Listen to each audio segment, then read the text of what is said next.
नवनीत राणा आणि ओबीसी वादामध्ये प्रहार संघटनेचे नेते बच्चू कडू यांनी देखील उडी घेतलेली आहे। एकमेकांना धडा शिकवण्यासाठी लागणाऱ्या वेळेवरून झालेल्या खडाजंगीवरती बच्चू कडू यांनी भाष्य केलंय। 15 मिनिटं आणि 15 सेकंदांचं वक्तव्य करणाऱ्या नवनीत राणा आणि ओबीसींच्या विरोधामध्ये गुन्हा दाखल झाला पाहिजे असं बच्चू कडू यांनी म्हटलेलं आहे। प्रहार संघटना राणांच्या विरोधात तक्रार देणार असल्याचं बच्चू कडू यांनी म्हटलेलं आहे। त्यांच्याशी संवाद साधलेला आहे आमच्या प्रतिनिधींनी। आपल्यासोबत बच्चू कडू आहेत, आपण त्यांच्याशी संवाद साधूया। तुम्ही इथे काल एक मेळावा घेतला, खरं तर तुमचा पाठिंबा कुणाला याची नेमकी प्रतीक्षा प्रत्येक वेळी असते। नेमका तुमचा पाठिंबा संभाजीनगर म्हणून तुम्ही कुणाला दिला? काल आम्ही मेळावा घेतला आणि सगळे कार्यकर्त्यांनीच बोलावलं होतं आणि 2 ते 3 हजार कार्यकर्ते होते। त्यांचं सगळ्यांचं मत असं आलं का आम्ही पहिलेच भुमरे साहेबांचं काम करतच आहोत, तुम्ही सुद्धा त्यांना पाठिंबा दिला पाहिजे, कारण शिंदे साहेबांनी दिव्यांग मंत्रालय उभं केलं आणि भुमरे साहेबांनी सुद्धा आम्हाला पालकमंत्री असताना भरपूर आमचं काम पण केलं। तर त्या ज्या जिल्ह्यामध्ये तिथे ते भूमिका कार्यकर्त्याची आहे, तर ते पहिलेच भुमरे साहेबांचं काम करतच होते आणि त्यांनी आम्हाला सांगितलं की आम्ही भुमरे साहेबांचं काम करणार आहोत, कार्यकर्त्याच्या समोर जाता येत नाही। बरं, असं आहे की तुमचं वेगवेगळ्या ठिकाणी वेगवेगळ्या पक्षांना तुम्ही पाठिंबा तसा दिलेला आहे? पाठिंबा देत नाही आहे, लक्षात घ्या। मी स्वतःहून फक्त माझ्या स्वतःच्या मतानं मी शेट्टी साहेबांना पाठिंबा दिला, मी स्वतः घेतलेला निर्णय आहे।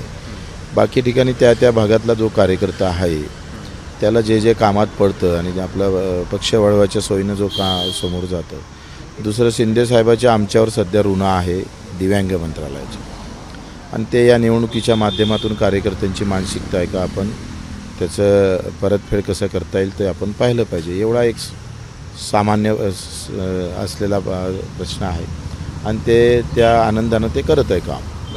तुम्ही महाविकास आघाडीसोबत आहेत का नाहीत? मी कोणासोबत नाही, आम्ही स्वतंत्र आहोत। महाविकास आघाडीने समजू नये त्यांच्या? महाविकास आघाडीसोबत होतोच नाही ना मी, कुठे होतो मी? युतीसोबत होतोय आणि युतीसोबत शिंदे साहेबासोबत होतो। भाजपनं तर सांगितलंच आमच्यासोबत काही विषय नाही आहे। पण तुम्ही शिंदेसोबत आहात, भाजपसोबत नाही? हां, शिंदेसोबत आहे, भाजपसोबत नाही। तेच म्हणतात नाही आहे म्हणून, मला म्हणायची गरजच नाही।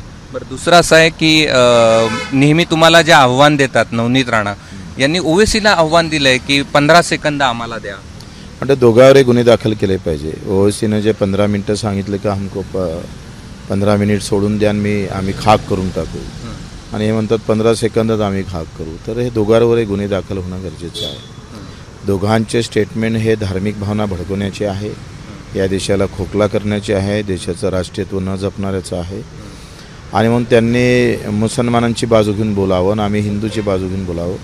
तर आम्ही भारताची भूमिका म्हणून बोलतो आहे का या भारतामध्ये विवाद होण्याची आमची असं कोणी करत असेल तर हा अखंड भारत तोडण्याचा कोणी प्रयत्न करत असेल तर ओवेसी असो का नवनीत राणा असो, त्याला आम्ही सबक दाखवू।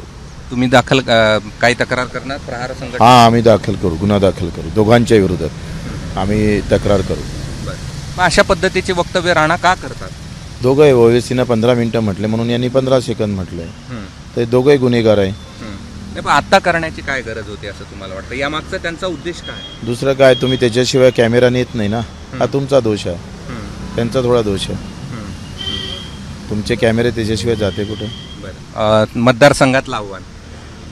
मतदारसंघात आम्ही व्यवस्थित राहू, जिथं मुस्लिम हिंदू आहे तिथं कमळ आणि पंजा राहील, जिथं हिंदू मुस्लिम होत नाही आहे तिथं आम्ही राहू।